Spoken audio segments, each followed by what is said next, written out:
Josué, capítulo de número 6.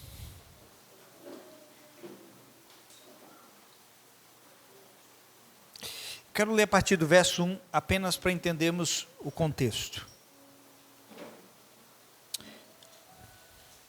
Todo mundo achou? Eita! Aleluia! Deixa vir para mim, deixa vir. Diz assim a palavra: Ora, Jericó estava rigorosamente fechada por causa dos filhos de Israel. Ninguém saía, nem entrava. Então, disse o Senhor a Josué: Olha, entreguei na tua mão Jericó, o seu rei e os seus valentes. Vós, pois, todos homens de guerra, rodeareis a cidade, cercando-a uma vez, assim fareis por 6 dias. 7 sacerdotes levarão 7 trombetas de chifre de carneiro adiante da arca, no 7º dia. Rodeareis a cidade 7 vezes, e os sacerdotes tocarão as trombetas. E será que, tocando-se longamente a trombeta de chifre de carneiro, ouvindo vós o sonido dela, todo o povo gritará com grande clamor, ou com grande grito. O muro da cidade cairá abaixo, e o povo subirá nele, cada qual em frente de si.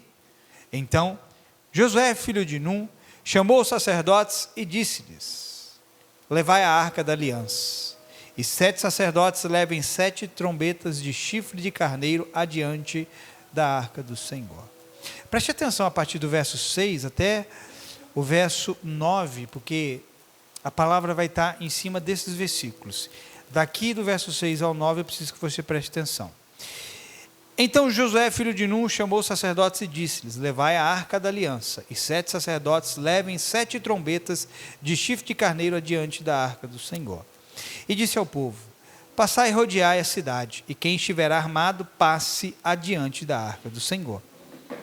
Assim foi que, como Josué dissera ao povo, os 7 sacerdotes, com as 7 trombetas de chifre de carneiro diante do Senhor, passaram e tocaram as trombetas, e a arca da aliança do Senhor os seguia. Os homens armados iam adiante dos sacerdotes que tocavam as trombetas. Preste atenção, vou repetir aqui. Os homens armados, os soldados, os guerreiros, os valentes, os homens armados iam adiante, ou à frente dos sacerdotes, e à frente da arca. Eles iam à frente dos sacerdotes que tocavam as trombetas. A retaguarda seguia após a arca, e as trombetas soavam continuamente.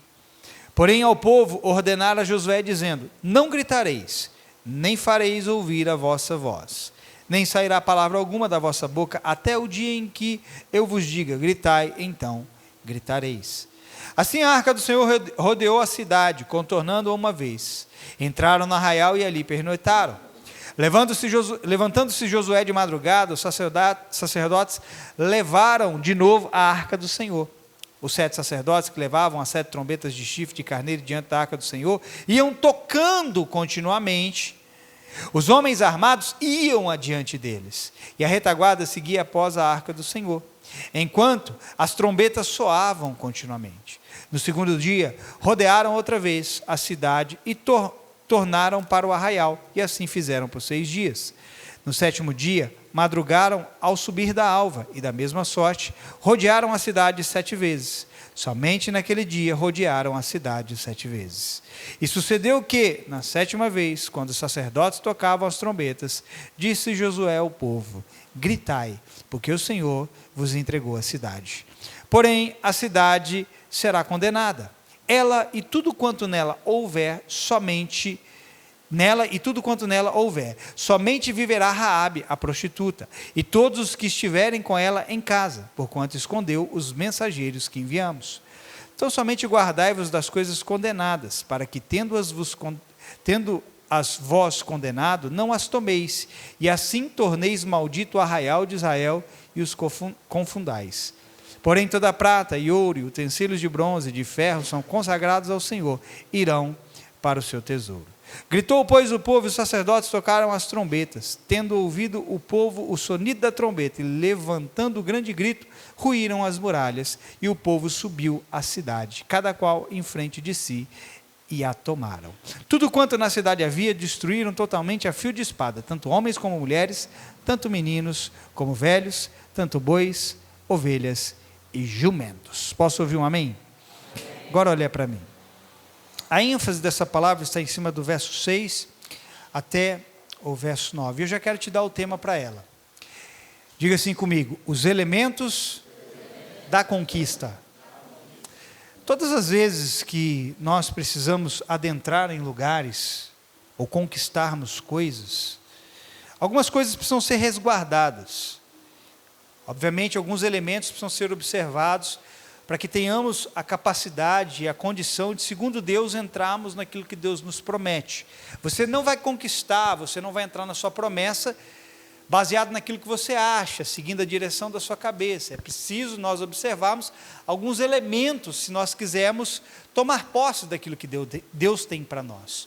Obviamente, era necessário com que Josué e todo o povo seguissem as instruções do Senhor, para que então eles pudessem ser bem-sucedidos, para tomar a cidade de Jericó e seguir adiante a promessa que Deus tinha para ele.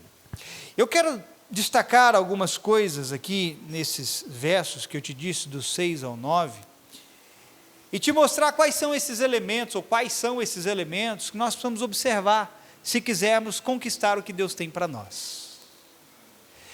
Eu preciso voltar um pouco no tempo para dar um pano de fundo, para que nós possamos compreender quais são esses elementos.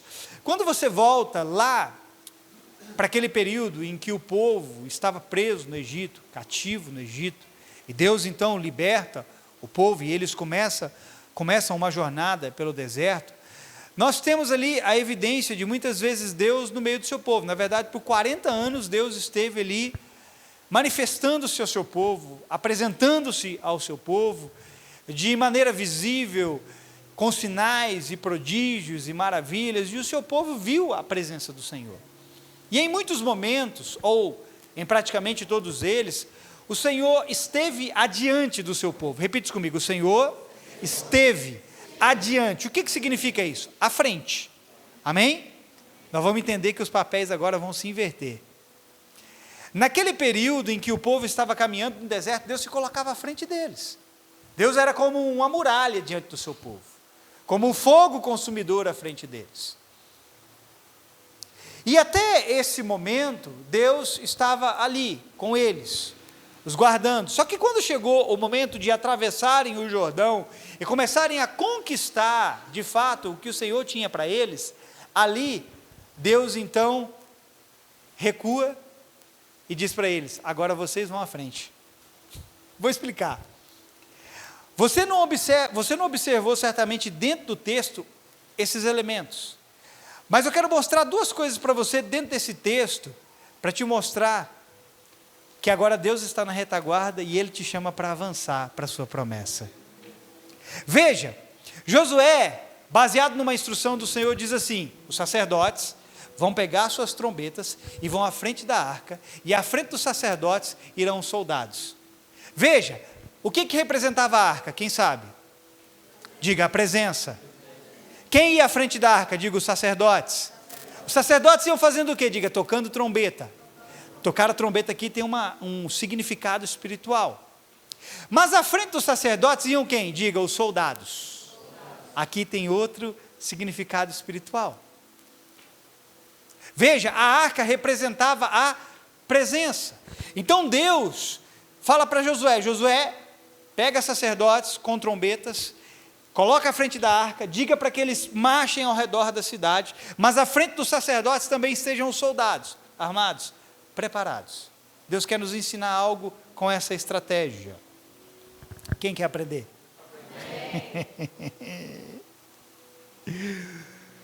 Se a presença está na retaguarda, e os sacerdotes com trombetas na mão está à frente, o que significa isso?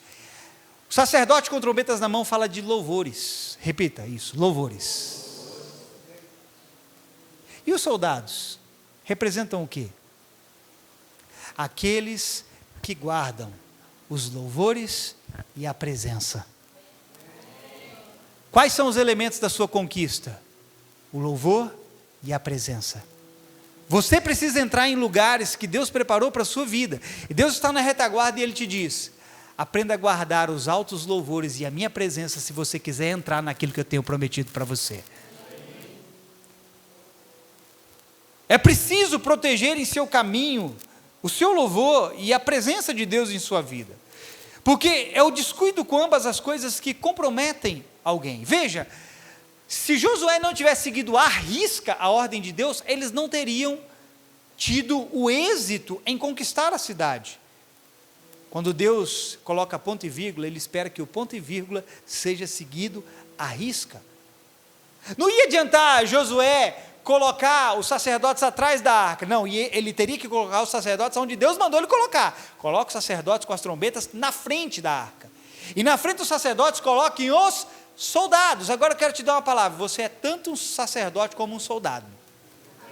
Isso significa que você tem que guardar o seu louvor e, como soldado, guardar a presença de Deus na sua vida.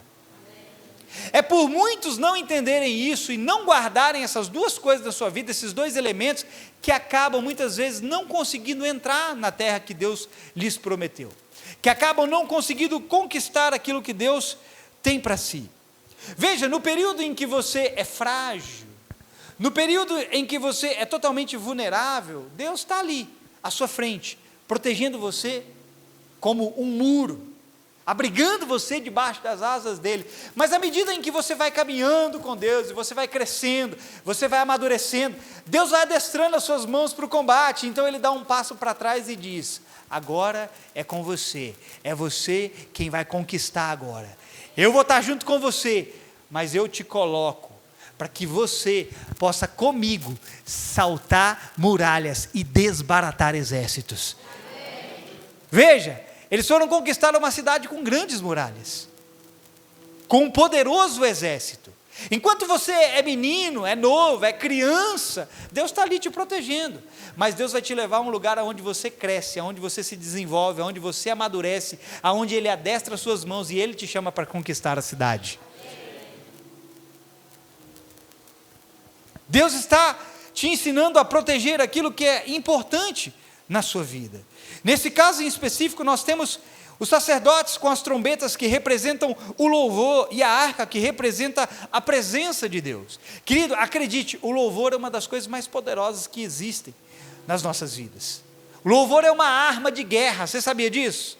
O louvor é uma arma de guerra, e eu vou te mostrar dentro da palavra, baseado em alguns versículos, para te mostrar que o louvor é uma arma de guerra. Se você precisa conquistar alguma coisa, comece a louvar. Amém. Agora veja que interessante, os sacerdotes, eles obrigatoriamente deveriam ser da tribo de Levi. Qual tribo? Agora veja o significado do nome Levi: ligado, unido e vinculado.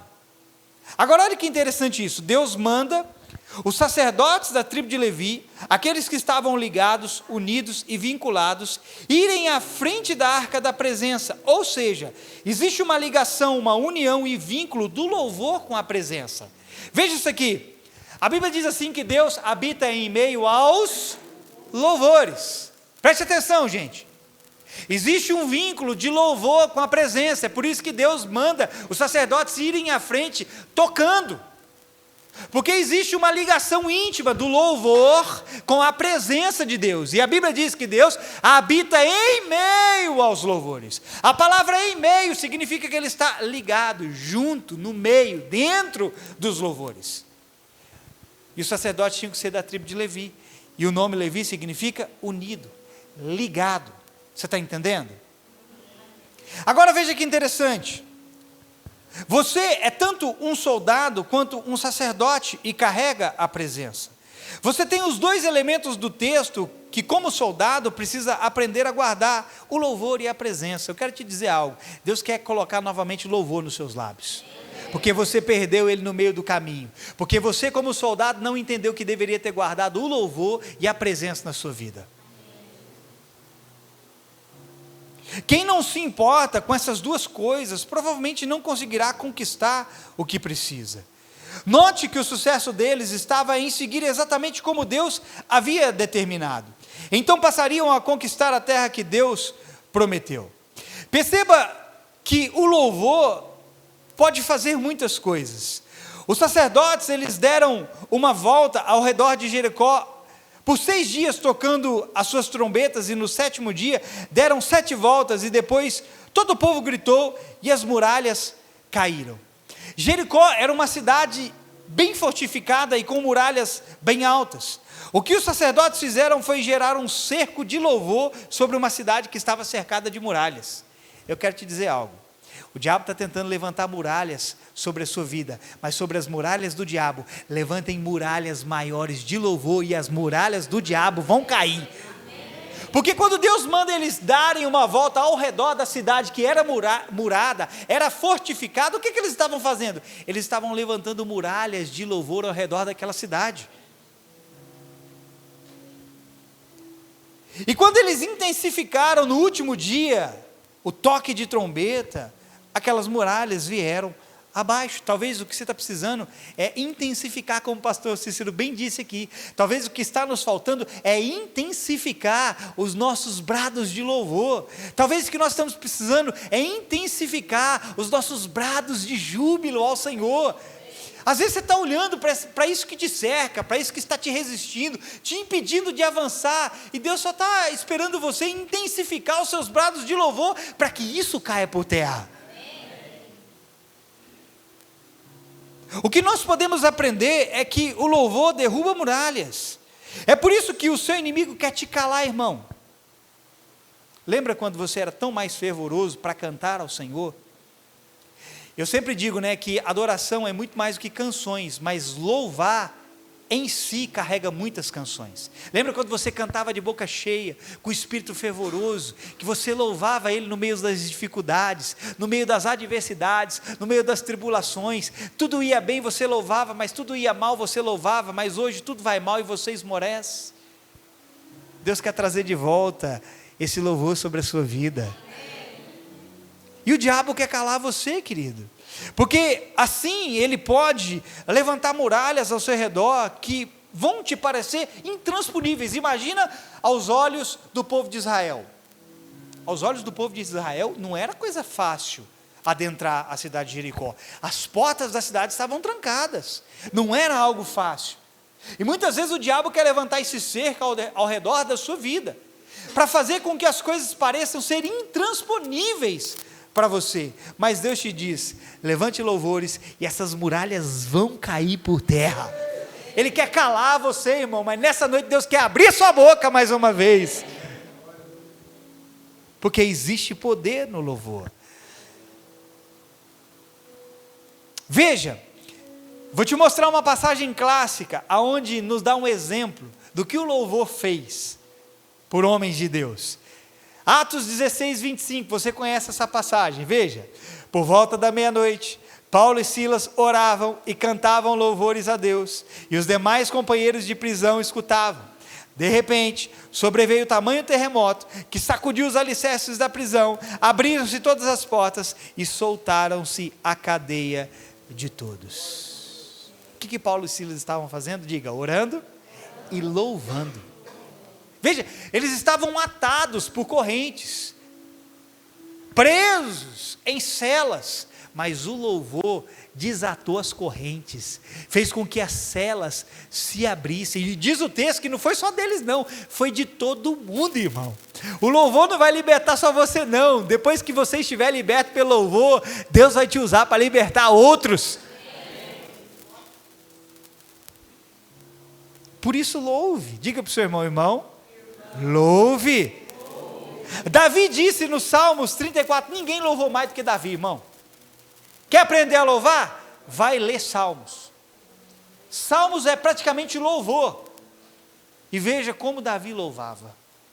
Olha o que ele diz em Salmos 34, 1. Bendirei o Senhor em todo tempo, o seu louvor estará sempre nos meus lábios. O seu louvor vai estar quando? Sempre, não é de vez em quando, não é quando você está ganhando dinheiro só, não é só quando você está com a saúde, beleza, não é só quando você está conseguindo viajar para onde você quer. Aqui ele diz: os seus louvores estarão sempre nos meus lábios. Diz também em Hebreus 13:15 isso aqui, ó: por meio de Jesus, pois ofereçamos a Deus sempre sacrifícios de louvor. O que é um sacrifício de louvor? Alguém sabe dizer? É quando você não quer louvar, é quando tudo está contrário, é quando as circunstâncias são contrárias, então você sacrifica a si mesmo, as suas dores, o seu sentimento, tudo que é contrário, e você vai contra tudo aquilo que se levantou contra você, e você levanta a sua voz em louvor a Deus. E ele continua dizendo: ofereçamos a Deus sempre sacrifícios de louvor, que é o fruto de lábios que confessam o seu nome. Então, querido, louve mais. Isso inclui canções que o entronizam. Tem uma canção, lembrei de uma canção aqui. Basta somente esperar o que Deus irá fazer. Quando Ele estende suas mãos, é a hora de vencer. Então louve. Tá chorando, louve. Vamos, continua. Eu não sei a letra mais.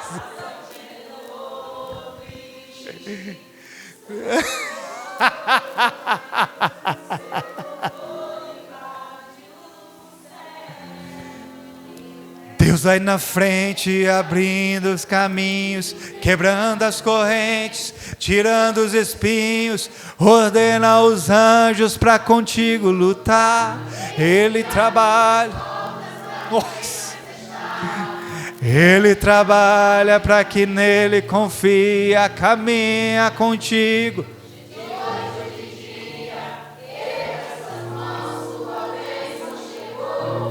Começa a cantar com muito louvor.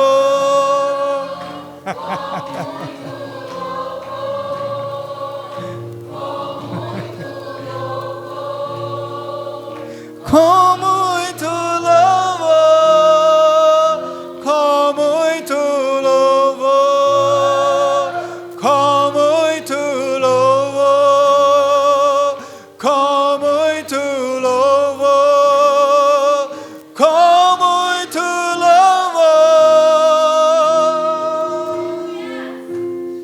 Senhor, põe mais uma vez esse louvor em nossos lábios.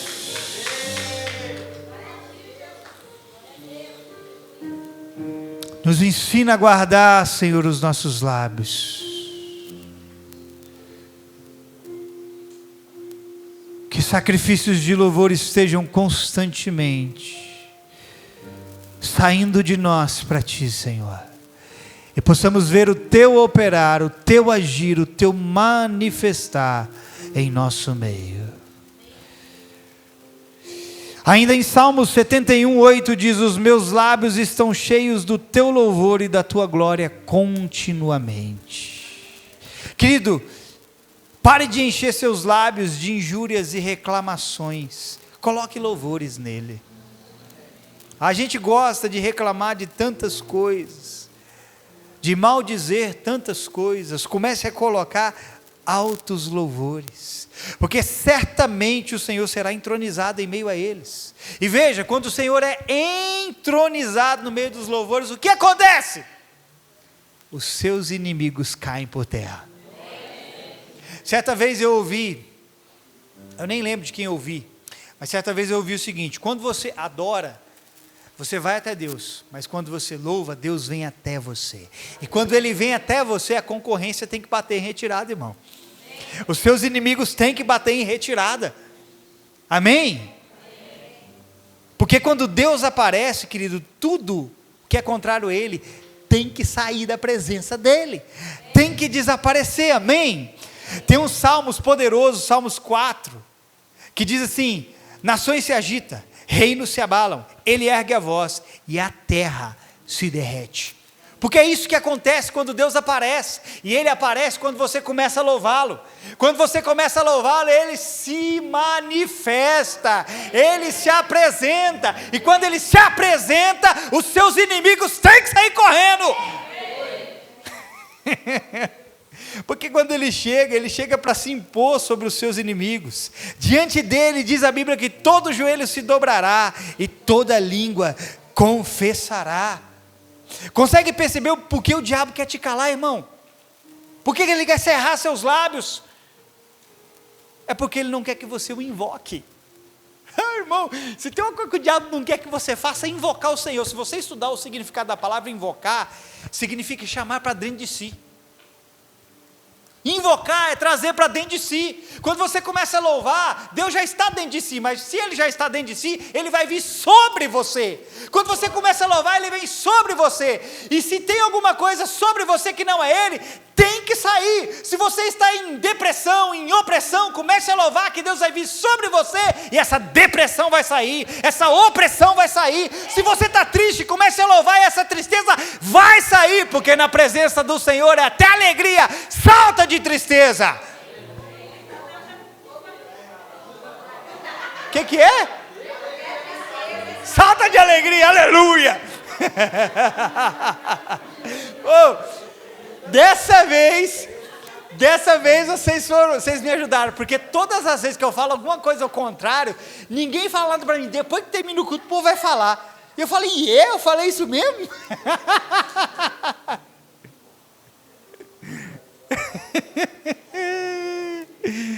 Se você pedir para eu repetir o que eu falei, nem eu consigo repetir. Mas veja, os seus inimigos não querem que você o invoque. Paulo disse em Romanos 10:13, pois todo aquele que invocar o nome do Senhor será salvo. Sabe, eu creio que essa salvação não é apenas a sua salvação de vida eterna. Eu creio que quando você invoca o Senhor, Ele vem te salvar daquilo que você precisa. Quem está passando por lutas aqui? Quem está precisando entrar na promessa de Deus aqui? Comece a louvar. Invoque o Senhor, porque Ele vai trazer salvação sobre a sua vida. Isaías também diz, em Isaías 55:6, buscai o Senhor enquanto se pode achar, invocai-o enquanto está perto. Invoque a Deus, irmão. Sua boca é o meio pelo qual você libera sentenças contra os seus inimigos. Irmão, quando você começa a louvar, é a mesma coisa que você dar flechada no capeta. A gente fica tomando seta o tempo todo do diabo.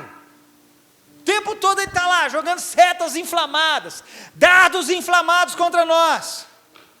Irmão, começa a disparar essas setas de volta nele. Começa a louvar. Amém? Porque a sua boca é o que libera sentenças contra os seus inimigos.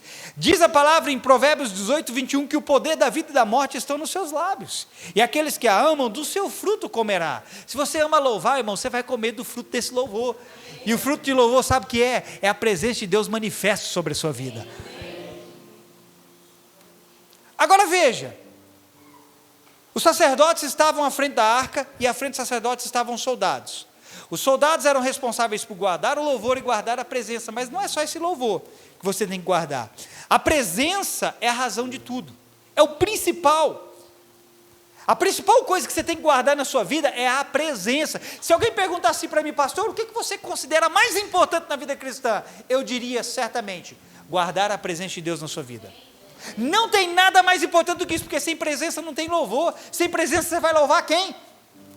A coisa mais importante que nós precisamos é guardar a presença. E você, como soldado, é responsável por isso. E o povo do Velho Testamento entendia isso tão bem, que Moisés certa vez disse assim, Senhor, não nos faça ir, se a tua presença não for conosco. Quando Davi cai em pecado, ele vai lá se humilhar perante o Senhor, e ele clama ao Senhor, e ele diz o quê? Senhor, não me expulses da tua presença, nem retires de mim o teu Santo Espírito. Veja, eles entendiam a importância da presença de Deus na vida deles. A Bíblia diz que Enoque andou com o pastor? Com Deus, andou com a presença. E porque ele andou com a presença, Deus tomou para si. Jesus disse assim antes de subir para o céu. Jesus falou assim, ó, não vou deixar vocês órfãos. Eu vou enviar um outro semelhante a mim. Vocês vão receber essa presença. Cuida dela, irmão. O que você está fazendo com a presença que Deus te deu? Ele te chama de soldado. Um soldado, ele precisa guardar alguma coisa, ele precisa vigiar alguma coisa, e as duas coisas você tem que vigiar, louvor e presença. Posso ouvir um amém? Amém.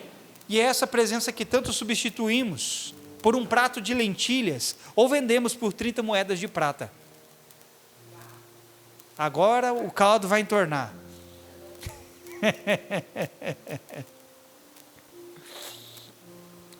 Nós estamos negociando a presença de Deus nas nossas vidas e nem estamos percebendo o que nós estamos fazendo.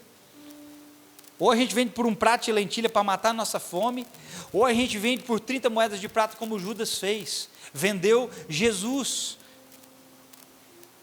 Enquanto nós não entendemos como Elias, o Deus perante cuja face eu estou, enquanto não entendemos que não há nada mais importante e valioso do que a presença, nós vamos continuar sofrendo para entrar na terra que Deus nos prometeu.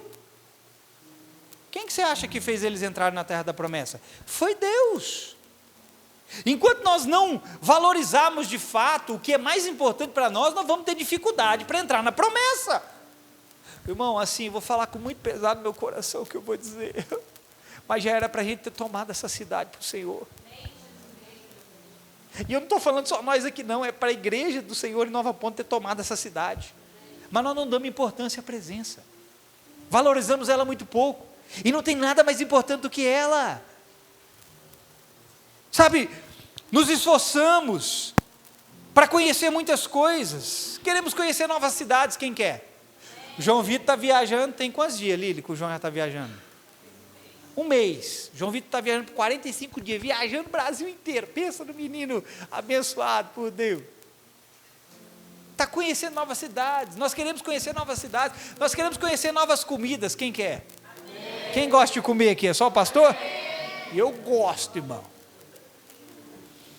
Agora, nós queremos conhecer pessoas novas. Queremos conhecer tantas coisas. Mas a presença continua ali, esperando para ser conhecida. E nós não queremos conhecer ela. Eu preciso respirar novos ares, conhecer novas pessoas. Minha vida vai mudar quando eu conhecer novas pessoas. Eu não aguento mais a cara do fulano. Mas a presença que se renova todos os dias na sua vida, você não quer conhecer ela. Se você não der valor ao que é mais importante, como você vai conquistar o que Deus tem para a sua vida? Você é um soldado, querido. Sua missão é guardar seu louvor e aquele que habita no meio dela. Quem falou amém aí com essa intrepidez? Eu vou dizer de novo, só por causa disso. Você é um soldado, irmão. Amém. Rapaz, eu nem vi a hora que começou a cantar uma canção ali, eu comecei a fazer assim, eu lembrei, rapaz, parece que eu estou marchando. Você é um soldado, irmão. Amém. Veja essa passagem de Salmo 149, 6. Nos seus lábios estejam os altos louvores a Deus, nas suas mãos espada de 2 gumes. Deus te chama de sacerdote, louve, mas também te chama de soldado. Nos seus lábios estejam os altos louvores, mas também nas suas mãos espada de 2 gumes. Sabe, Deus nos ama e ama os altos louvores que saem dos nossos lábios em direção a Ele. Mas Ele também sente quando não cuidamos do nosso louvor e de sua presença em nós. Irmão, acredite, Deus sente quando você não valoriza a presença dEle. Não estou dizendo isso para você, não, estou dizendo isso para você sentir mesmo. Porque se você ouve que você tem a coisa mais valiosa e isso para você não gera nada, então você tem que se preocupar consigo mesmo. E Deus sente quando nós não estamos valorizando o que nós recebemos. E se nós entendêssemos o tamanho do amor que Ele tem por nós, irmão, Deus tem ciúmes de você. E sabe o que o ciúmes de Deus faz com você? Ele tem um zelo ardente, porque o ciúmes de Deus é um zelo ardente, é um zelo consumidor. A Bíblia diz a respeito de Jesus que o zelo o consumiria. Ele tem ciúmes de você, e ele, quando ele vê aquilo que pertence a ele, sabe, se perdendo, indo para outras direções, ele fica enciumado, porque ele quer que você o conheça.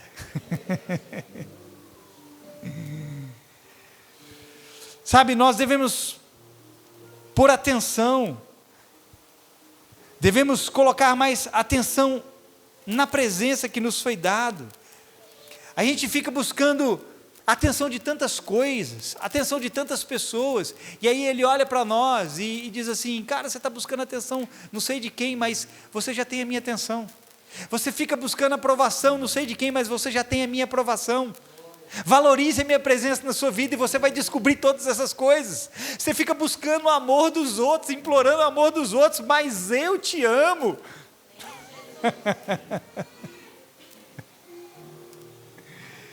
Você é um soldado com espada nas mãos e um sacerdote com louvor em seus lábios. Ao menos é isso que se espera que sejamos. Por isso, proteja a presença. Não negocie o que não há preço que se possa pagar. Você pode, irmão, conquistar o mundo inteiro, mas ainda o mundo inteiro não é capaz de comprar nem um pedacinho de Deus. E Ele te deu gratuitamente. Aprenda, sabe, a dizer não para aquilo que compromete essa presença. Agora, vou fazer um ponto aqui. Preste atenção, tem tantas coisas que estão comprometendo essa presença nas nossas vidas, tanta coisa que está comprometendo o nosso louvor, tanta coisa que compromete o nosso culto, o nosso caminhar com Ele, o nosso tempo com Ele, tantas coisas que nos comprometem. Nós temos que aprender a dizer não para algumas coisas. Talvez, querido, você vai ter que dizer não para algumas companhias que estão comprometendo você, e a Bíblia diz que as más companhias corrompem os bons costumes. Talvez você vai ter que dizer não para alguns lugares você gosta de ir, que está comprometendo a presença de Deus na sua vida. Talvez você vai ter que dizer não a alguns desejos que te comprometem. Isso é tão sério que Jesus disse em Mateus, no capítulo 5, verso 29 e 30, o seguinte, olha aqui: se o seu olho direito fizer pecar, arranque-o e lance-o fora. É melhor perder uma parte do seu corpo do que ser lançado, todo ele, no inferno. E se a tua mão direita o fizer pecar, corte-a e lance-a fora. É melhor perder uma parte do seu corpo do que ir todo ele ao inferno. Em outras palavras, aquilo que compromete a presença de Deus em você, lide com isso de maneira radical, é o que Ele está dizendo. É isso que Jesus está dizendo. Se o teu olho te faz tropeçar, arranca. Porque é melhor você entrar cego do que ter todo o seu corpo ser lançado no inferno. O que Jesus está dizendo é isso. Arranque da sua vida aquilo que te compromete. Seja radical com isso. E aqui eu não vou nem entrar no mérito se Jesus foi literal em dizer para arrancar o olho físico. Porque tem gente que acha que Jesus falou literalmente para arrancar o olho físico para o nego entrar caoi no céu. Mas o que Jesus estava querendo nos mostrar é que nós precisamos entender a seriedade do que pode nos comprometer. O seu olho pode comprometer a sua vida. A sua mão pode comprometer você. A Bíblia diz assim, ó, eu quero com que todos possam, fala especificamente dos homens, né? Paulo aconselhou, eu quero que os varões levantem mãos santas, sem ira e sem animosidade, em todos os lugares aonde estiverem. Mas como é que você vai levantar mãos santas, se as suas mãos estão tocando em coisas impuras, naquilo que não glorifica a Deus? Então você compromete o levantar as suas mãos de forma pura, porque você está colocando as suas mãos onde Deus não quer que você coloque, isso compromete você. Aí ele fala, o seu olho pode te comprometer. O que você está olhando, irmão? Aquelas coisinhas que só você e Deus sabe. Isso pode te comprometer. Nós somos colocados em direção à conquista de algo. E é responsabilidade de todos nós protegermos o louvor dos nossos lábios e a presença em nosso coração. Quantos aqui já assistiram aquele filme chamado Troia? Quem já assistiu? Não é de sua época, né? Quem assistiu aqui? Você não era nascido. Naquele filme Troia, vocês vão lembrar o que eu vou dizer, quem já assistiu, quem não assistiu se situa e depois assiste, que é um bom filme. Não se faz mais bons filmes hoje, né? O filme hoje não vou nem entrar no mérito aqui, porque senão eu vou ofender gente aqui. Mas no filme Troia, era a batalha dos gregos contra os troianos. Tudo começou por causa de uma mulher. Porque um príncipe foi lá, tomou a mulher dos gregos espartanos, aí o rei ficou bravo, levantou guerra contra os troianos. Só que quando os gregos foram para batalhar contra os troianos, eles chegaram e a cidade dos troianos era fortificada, os muros eram altos, e eles não conseguiam prevalecer contra os troianos, porque a cidade era fortificada, como Jericó. Aí os gregos tiveram uma ideia. Preste atenção, porque eu não estou dando esse exemplo à toa, não. Você vai entender dentro da palavra. Os gregos tiveram uma ideia. Vamos nos fazer como se a gente estivesse querendo fazer um acordo de paz e cessar a guerra, e vamos enviar um presente para eles. Aí eles criam um cavalo, o famoso chamado cavalo de Troia, e enviam para os troianos. Os troianos veem aquilo e acham, bom, os gregos querem fazer as pazes com a gente, quer cessar a guerra. E eles recebem o cavalo, e o cavalo era enorme, só que por dentro ele era oco, ele era feito de madeira e era oco. Só que os troianos não sabiam que havia inúmeros soldados dentro do cavalo. E no final do dia, à noite, quando todo mundo foi dormir, os soldados gregos saíram de dentro do cavalo e conquistaram a cidade. Eles fizeram o que? Diga, conquistaram. Eles acabaram subjugando Troia. Isso pode parecer bobo, querido, mas essa é uma estratégia que funciona até hoje. Isso continua acontecendo conosco.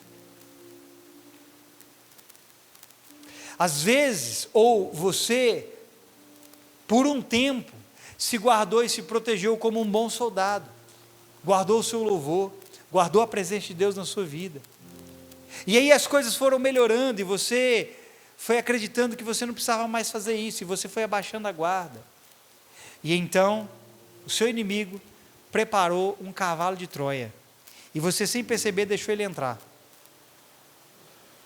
e isso comprometeu os louvores de Deus na sua vida, e a presença na sua vida. Isso funciona até hoje, tem sido usado para nos conquistar, mas hoje é noite de nós mandarmos embora aquilo que não é de Deus em nós. Por não guardarmos o que importa, algumas coisas acabaram entrando em nosso coração e roubando-nos da nossa conquista. A pergunta é, até quando vamos permitir com que a promessa seja roubada de nós? Até quando? Cada um de vocês aqui, sem exceção, cada um de vocês tem uma palavra de Deus a seu respeito. Cada um. Mesmo que você não conheça o que Deus diz ao seu respeito, mesmo que você não conheça as promessas de Deus ao seu respeito, não sei quantas pessoas tem aqui, mas até a menorzinha aqui, Deus tem uma promessa para cada um. Os mais velhos, obviamente, aqueles que já têm conhecimento de Deus, permitiram tantas coisas entrarem na sua vida, e que impediram de alcançar a promessa, e a minha pergunta é, até quando nós vamos permitir sermos roubados da promessa? Está na hora de nós entrarmos naquilo que Deus tem para nós, irmão. Uma outra coisa que o pastor Cícero disse, e eu replico aqui, ninguém aqui vai ter razão para afirmar que o outro impediu você de conquistar o que lhe cabia. É sua responsabilidade, querido, conquistar a promessa de Deus na sua vida. Você não pode dizer, você não vai poder chegar diante de Deus e falar assim, Deus, eu não consegui tomar aquela cidade, porque ela era fortificada demais, eu não consegui, Deus, porque o meu irmão falou mal de mim, porque o meu marido não deixou, porque minha esposa não deixou, porque o meu patrão não deixou, eu não consegui conquistar o que eu precisava por causa do fulano. Não, ele vai dizer para você, eu coloquei sobre você a capacidade de conquistar as minhas promessas, mas você deveria ter agido como um bom soldado, ter guardado aquelas coisas que eram importantes na sua vida, não ter perdido a minha presença de vista, não ter perdido o louvor nos seus lábios.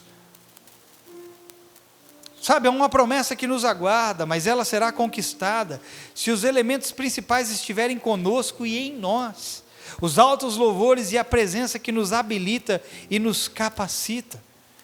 Cuide da verdadeira prioridade em sua vida, irmão, porque não há nada, simplesmente nada mais importante do que aquele que veio habitar em você. Cuide disso. E lembre-se, Deus está com você, mas Ele te torna responsável por conquistar a promessa dEle. Você sabia que toda promessa, não é porque Deus faz uma promessa que significa que você já entrou dentro dela. Para você entrar na promessa de Deus, precisa haver uma participação sua, uma cooperação sua. E o que Deus te chama para fazer é agir como um bom soldado, cooperar com Ele, porque se Ele te fez a promessa, Ele é poderoso para te fazer entrar dentro dela. Mas você tem que trabalhar junto com a presença, irmão. Ele vai falar para você: não cesse dos seus lábios os altos louvores, e guarde o que eu te dei, porque é a minha presença quem habilita e capacita você a entrar na promessa que eu tenho para a sua vida. Você recebe essa palavra? A partir de hoje, valorize o que de mais precioso te foi dado. Comece a gastar mais tempo, irmão. Mais tempo. Eu disse o quê? Mais tempo com a presença e menos tempo com o TikTok, menos tempo com o Instagram, menos tempo com porcaria, menos tempo, irmão, assim, eu não sou contra não, mas eu tenho que dizer, comece a gastar menos tempo com diversão, e comece a gastar mais tempo com o treinamento de Deus na sua vida. Comece a gastar menos tempo, querido, com essas coisas triviais da vida, e mais tempo para conhecer e prosseguir em conhecer o Senhor, porque aí está o sucesso da sua vida. Porque qual é a promessa logo depois que Oséias diz? Ele diz assim, conheçamos e prossigamos em conhecer o Senhor, porque como a alva é certo que Ele virá. Então quando você está conhecendo e prosseguindo em conhecer, vai brilhar o sol da justiça na sua vida. E quando a luz brilha, as trevas são dissipadas. Você recebe essa palavra? Fica de pé no seu lugar.